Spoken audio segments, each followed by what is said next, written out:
Welcome to Transformative Principal, where I help you stop putting out fires and start leading.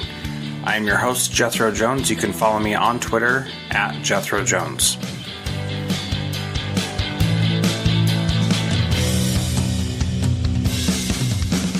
This episode is brought to you by John Catt Educational, a professional development publisher serving as the global leader in combining both research and practice in all materials. Find timely PD publications to support yourself and your faculty by visiting them online at us.johncattbookshop.com.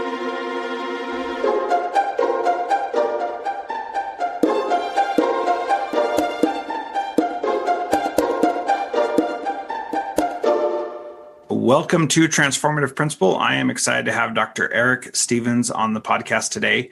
Eric did some amazing dissertation research that we talked about on the other podcast I do called Cybertraps. So definitely go check that out.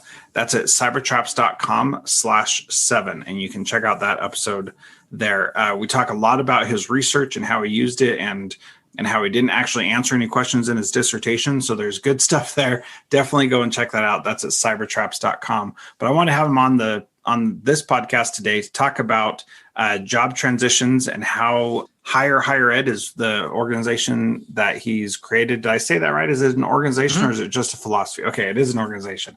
All right. So welcome, Eric, to Transformative Principal. Hey, Jethro. Thank you so much for having me. I'm excited to be here again. Yeah, I'm excited to have you. So tell us about Higher Ed and what that means. I guess I'll have to just kind of start with my story, like who I am and that kind of thing, because it kind of all stems from that and the situation that I was in. I can just give you the little two-liner and then we can talk about it from there too. So Higher Ed is an initiative that I started this past summer in 2020 because I had been laid off from my university job and I was looking to transition into a new career, found it very difficult and figured it was difficult for other people as well. And so I started this initiative, which has turned into an organization. It's been a lot of fun doing that, where I host free panels where I invite people to come and talk about their experiences of transitioning from education into industry. And it's been a lot of fun being able to do that because then it worked out for me on my end. I ended up getting a job, which was the goal, where I'm now a business data analyst at an ed tech company. It's been a lot of fun going through that transition, and I just have kept it going because the core principle that I had going into this was that each of us during a pandemic, we have an ethical obligation to help other people find work. And so I that was kind of like the way that I started this out, was that we actually have an ethical obligation to connect with people. And I didn't want to be a hypocrite once I got a job. And so I feel compelled. I want to keep doing it. So let's talk a little bit about the challenges that you face going from education to industry, where metrics are different, the way you're valued is different. So much of it is different than being in education, where much of education is really a mission, vision oriented type of position where you have this vision of helping people and that's what you do. And when you go into industry, you have to start thinking a little bit differently because, yeah, businesses want to help people, but they also have a bottom line. And in education, we don't think much about that. So what are some of the challenges that people face going from education to industry? And I think your question honestly kind of touched on a little bit, right? Is that like the first half, that in education, we're all about helping people, but in business, it's all about the bottom line. And I think that one of the things that COVID has shown us is how much of a bottom line education has. And those who have not been paying attention to that bottom line are the ones that are most surprised when they're getting laid off. And so I think it's really important to understand that as unique as higher education claims to be as an institution, it is just another industry. It's just another sector that has a bottom line. And COVID has shown us that that's relevant. And I think that's one of the things that people have had to come over, that I've had to come over myself. I think that there's a prejudice that exists, for good or for worse, or however it came to be, but it's there, that people who are in industry don't really get what happens in academia. And academics don't really get what happens in industry. There's this lack of communication that happens. And the thing that I've tried to do with higher ed is build a bridge between those two things, between those, and rather than coming from a place of, listen, this is what the other side needs to be doing. It needs to come from what you yourself can control. I cannot control how the job market functions. What I can control is how I function on the job market. And to address that prejudice that exists, two things need to happen. One, on the side of industry, it's important to recognize that we've never seen this happen before. We've never seen this many educated people who didn't get into it for the money, like you mentioned before, who are now looking for a job, right? Like we need to kind of like put aside that prejudice. Like there's a different kind of academic, there's a different kind of educator that's hitting the market right now. I never wanted to leave education, but here I am leaving education. And then the other side, on the job seeker side, the thing that we can control is having that dose of humility. It's going in and saying, you know what, just because I have a PhD or just because I taught all these years does not mean that I'm the de facto expert in this room. Like you need to understand that you have a very particular language, and you cannot expect industry to speak academic language. That's where that prejudice comes in. That's why people think that academics are elitist or arrogant, is because of the lack of communication. Yeah. And I think those are two really good points, especially that idea about just because you have education doesn't mean that you are the best candidate for that position. So I left being a principal in the middle of the pandemic in June of 2020. I finished the school year and then I did the consulting thing full time and moved into that, coaching principals, things like that. And by making that transition, I talked to a lot of people who said, I don't know how much longer I can last in education. I need to start looking for something else. I need to look for the next step. And I'm amazed at how many people have said, I'm ready to leave education and I don't want to do this anymore. This has shown me that I don't want to keep going down this path. And so they have this idea that, I've been a principal for 20 years or something. And so I should be highly, highly employable by somebody else. And they're missing something that experience doesn't always translate into being a good candidate for a job. And so you're talking mostly about higher education, but I think that it applies to those of us in K-12 education as well, that they're the same kinds of things exist. So how do you overcome those, or how do you help sell yourself in a way that says, here's why I'm the best candidate based on my zero experience in industry, but lots of experience in education? I think that, and I 100% agree with you that I easily conflate higher education with education now. And I'm learning, like, now that I work for an ed tech company that focuses on K-12 districts, I'm learning how to shape that language. But I think that you're right, that is what is applicable for one is applicable for the other. And I think that the key word that you used in your question was the word translate. That's what we have to do. We have to translate value. Academics know that industry is valuable. I mean, there's a lot of numbers there to prove it. There's stuff there. Industry knows and understands that academics have value. They just don't get it. They just don't understand what that value is. And that's because people in education value the different things than industry does. And here's what I mean by that. We'll go back to the academic example because that's what I do, right? Academia, or did. I spend hours and days and months on a project, try to get a publication or whatever it is. The only thing that matters when I go to apply for a job is, did all of that work result in publication? And if it didn't, then it is not valued at all in my sphere, right? I go into industry, I can show you five different publications, and they're going to be like, wow, that's pretty dumb. I don't really care. Yeah. Right? Ouch. But what they do value is all of the things that you had to do to get that. Like, that's where your work ethic comes in. That's where you understand process. Every educator out there is their own, they're self-employed. Like they have to worry about their own promotional services that they have to do. They have to promote their own work. They have to create their own lesson plans. They're content creators. What educators need to do, and when they're going into industry, is talk with people who are in industry, and then then say, "Hey, Jethro, you're in industry. This is what I do. How would you describe what I do in your workplace?" You need to understand what their jargon is so that you can then use it and describe yourself. Like, because you need to go into it understanding that there is value. What we don't get is what that value means.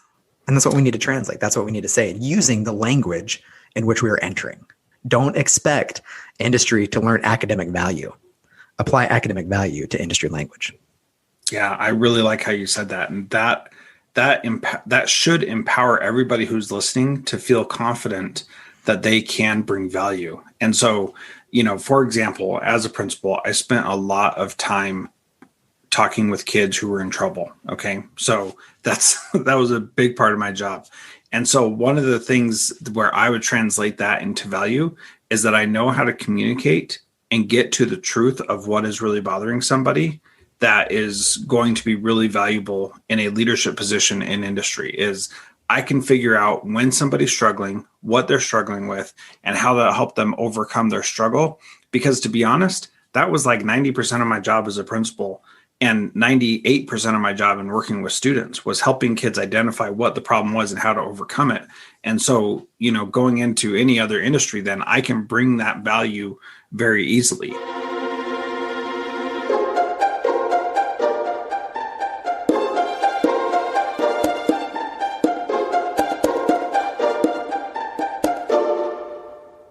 John Catt Educational supports high-quality teaching and learning by providing publications that are research-based, practical, and focused on the key topics proven essential in today's and tomorrow's schools.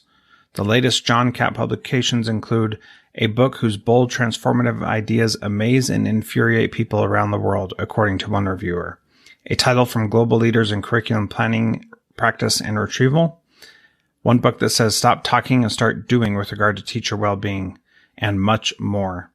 These books, used by educators of all roles across North America and worldwide, amplify fresh, engaging voices with practical strategies to create transformative change. Learn more in our show notes at jethrojones.com/podcast.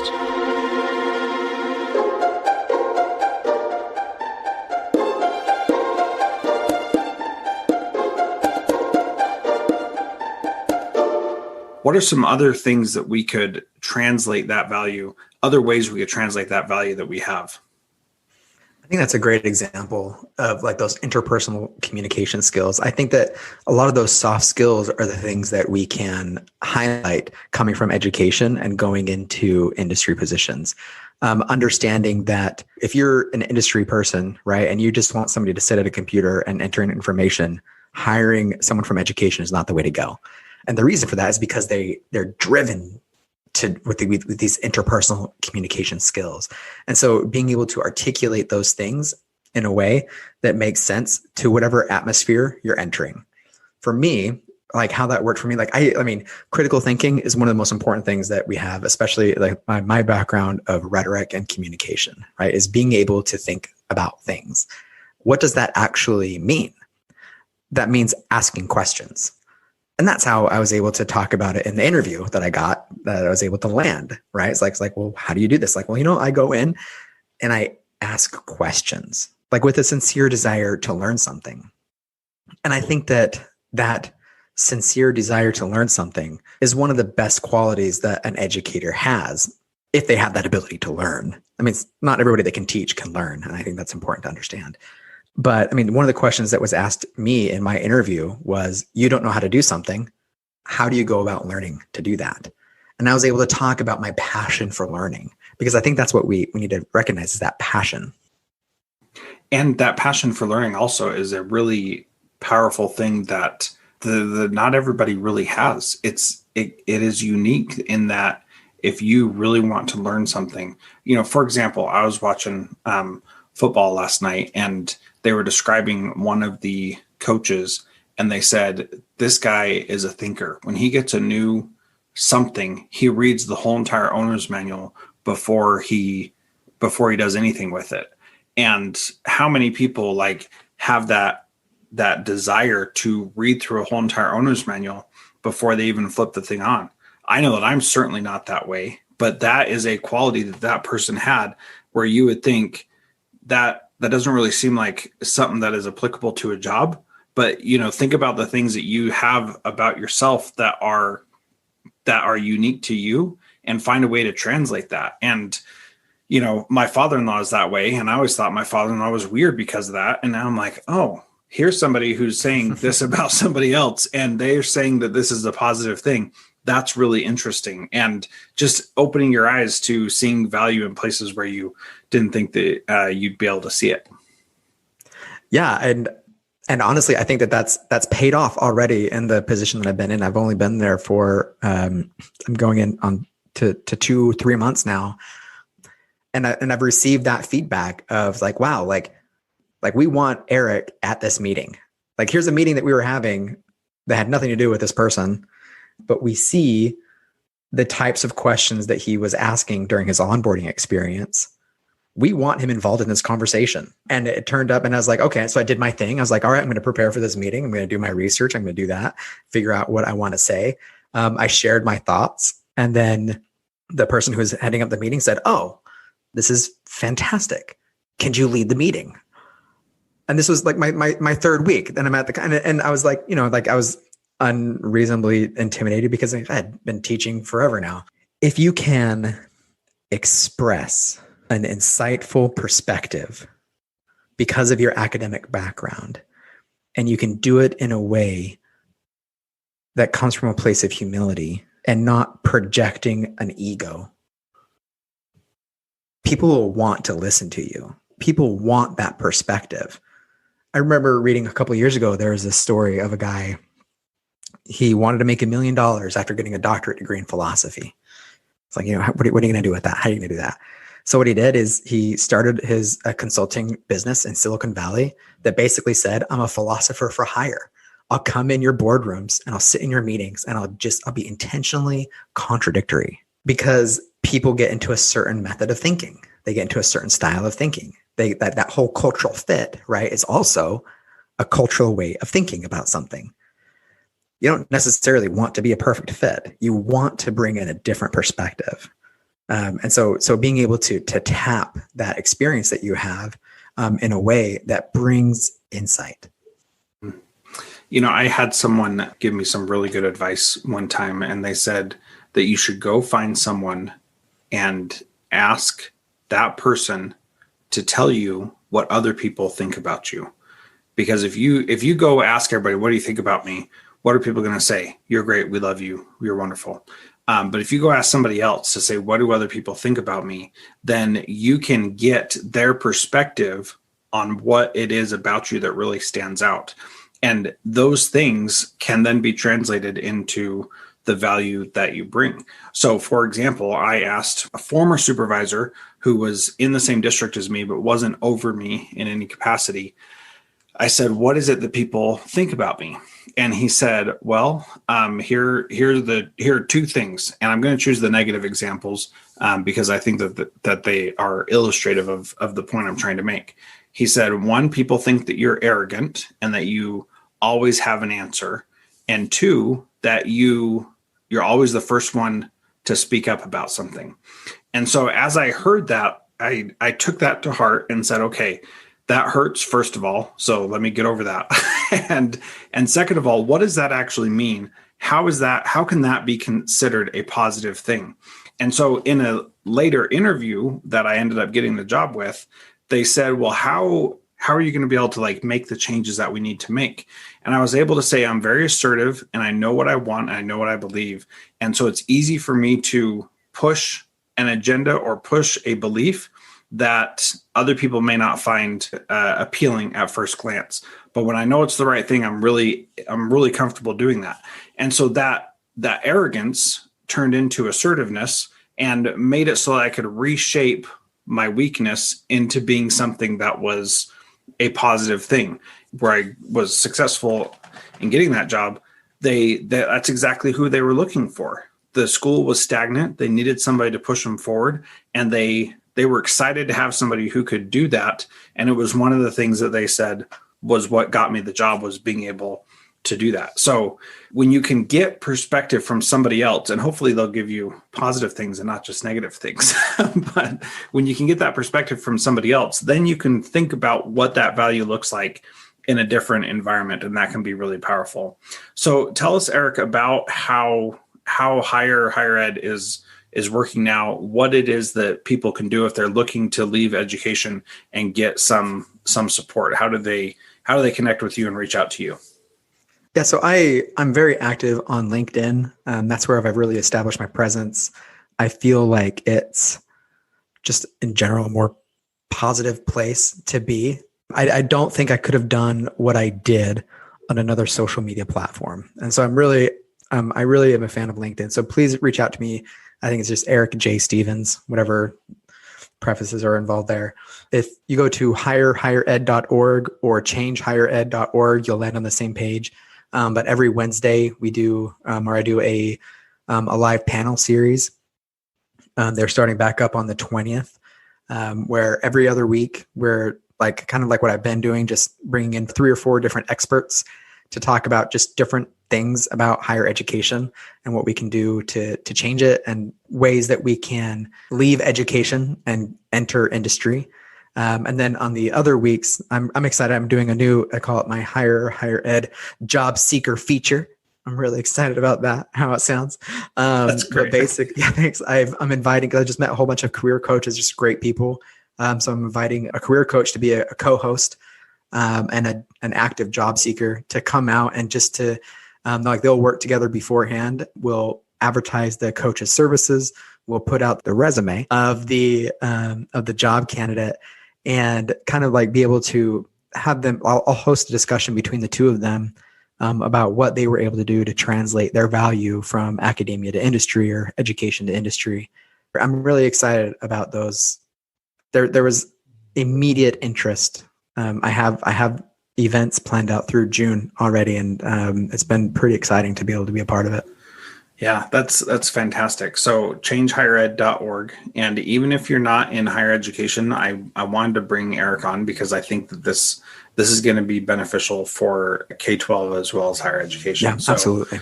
If you have an opportunity, go check that out, changehighered.org. And thank you, Eric, for being part of Transformative Principal. It was great chatting with you today. Yeah, thank you so much for having me. I had a lot of fun. Thank you.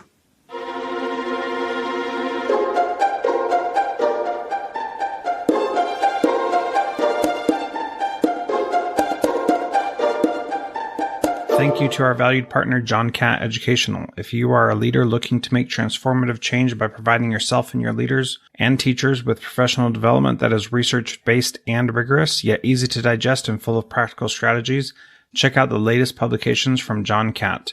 Visit us.johncattbookshop.com to find information on bulk orders or learn much more in our show notes. You can also use the code TRANSFORMATIVE to save a bundle at us.johncattbookshop.com. Hey, middle school principals. What if I told you that all your teachers had to do to teach your students really valuable social and emotional competencies was just press play?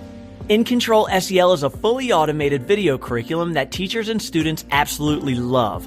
And that's because it's easy. And it looks just like a Netflix or a YouTube show.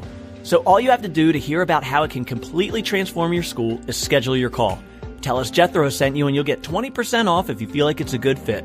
So go now to www.incontrolsel.com/strategy call to schedule your call today. The link will be in the show notes.